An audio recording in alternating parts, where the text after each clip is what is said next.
G'day everyone, this is Troy from Dashcam Owners Australia. Today I'm bringing you another review. Not of a dashcam, however, it's the new Vico Vation Power Plus.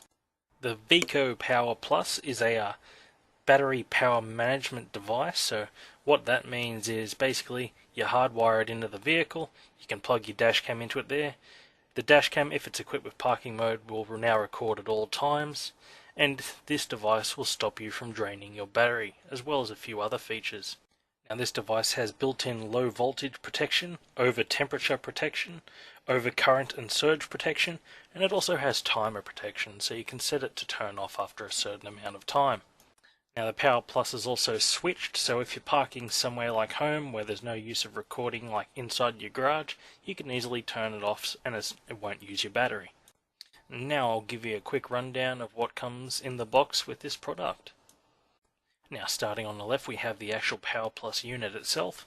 Just underneath it we have our two pieces of Velcro with 3M tape backing on each, our user guide, and an installation safety booklet. It is English as well on the inside pages. Now here I have the unit actually rolled out, and as you can see they supply quite a considerable amount of wire to help you wire this into the car. Now our front-on view of this device, up the top we have our display, our left button, that's our menu button, the center button is our scrolling button, and the tick button is our OK and select button.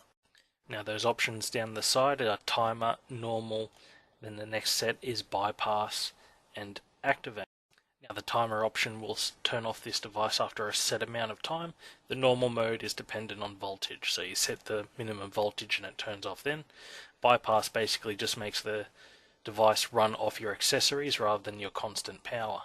And activate of course means that the device is working. Here's where you'd place one half of the Velcro to attach this to the car somewhere. This is of course the supplied 12 volt socket.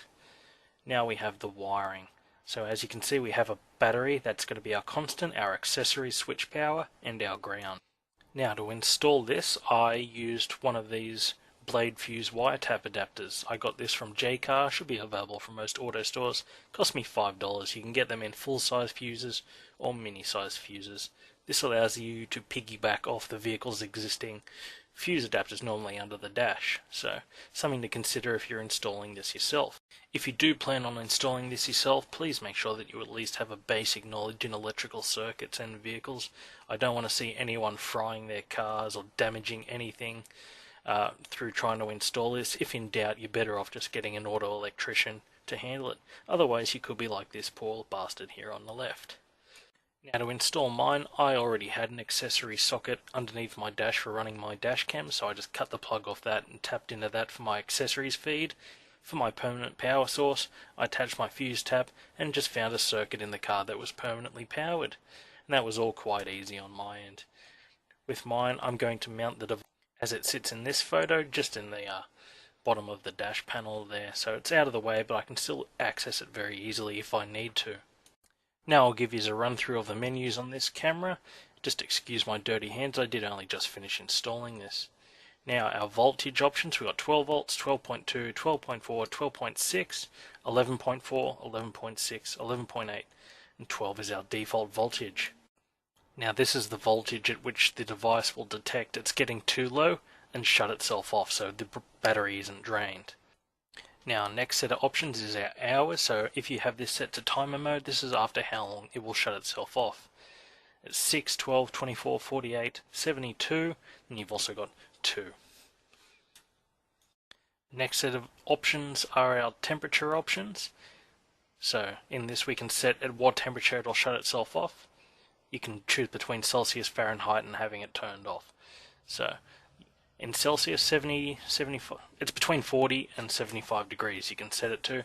I've got mine set fairly high as I know what the camera can handle in this car. You'd obviously need to check depending on your camera.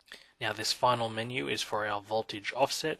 What you would do here is use a multimeter to measure the voltage at the battery and then compare that to what the Vico Power Plus is showing you, and obviously you'd adjust this setting so they are both the same. And not a menu, but the next part's just for a factory reset or reboot of the device.